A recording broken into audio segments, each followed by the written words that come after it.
assault in Pennsylvania. Sexual assault of Andrea Constad. She's the last remaining woman within the under the statute of limitations, right? Everybody else is too old to prosecute criminally.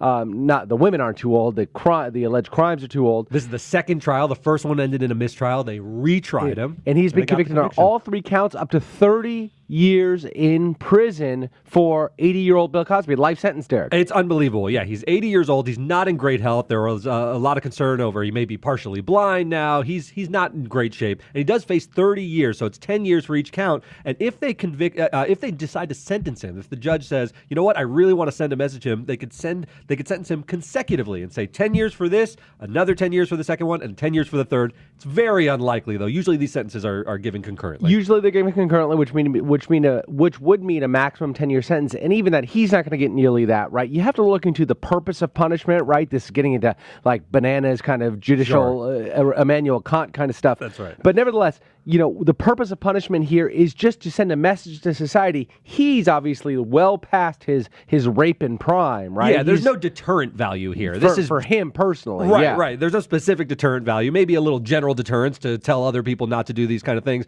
But really, you have retribution here, right? Yeah. They want their pound of flesh from Bill Cosby. And if he gets even close to 10 years, it's basically a life sentence. The guy is very, very old. It wouldn't shock me. I know it would upset a lot of people. It wouldn't shock me if he does 0 time. If they sort of, or it's under house arrest. Because, putting someone like this in the system, it means a couple of things. Number one, again, to our point that we were just making, you're not really fixing a problem in society. He's not going to go out and do this again. And number two, it's very expensive. He'd have to be protected in there. Yeah. You got to provide protection, and you got to provide medical treatment for him. That's right. And he's going to need all these things in his dying days. Much better to say, sort of put the expense on him to do it. But anyway, we're getting a little far afield. Derek, he's going to appeal this.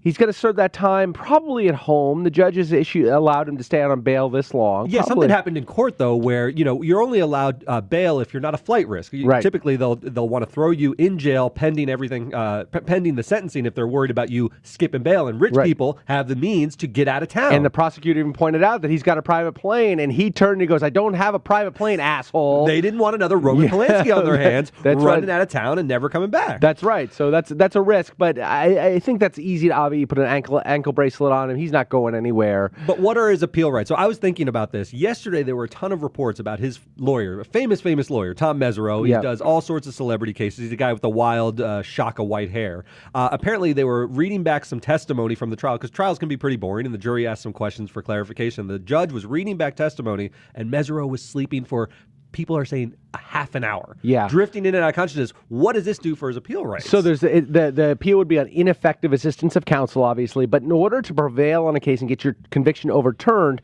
you need to show not only were you ineffectively assisted, but it also was a deciding factor in the guilt or innocence of Mr. Cosby. And given the great quantity of evidence here, the 5 different women testified this was his MO, that he would drug them and then sexually assault them. I don't think that any court is going to throw out this conviction based on this. I agree with you completely. And the case had already been submitted to the jury. Yeah. So Mesereau falling asleep during some testimony being read back, it sounds terrible. It sounds like your lawyer should be awake at all times, but this didn't have a great impact on his case. They'd have to point to other instances of ineffective assistance. And lawyers need sleep too, if you ask me. Yeah, and you doze off every now and then. All right. Thanks a lot, guys. See ya. Bye.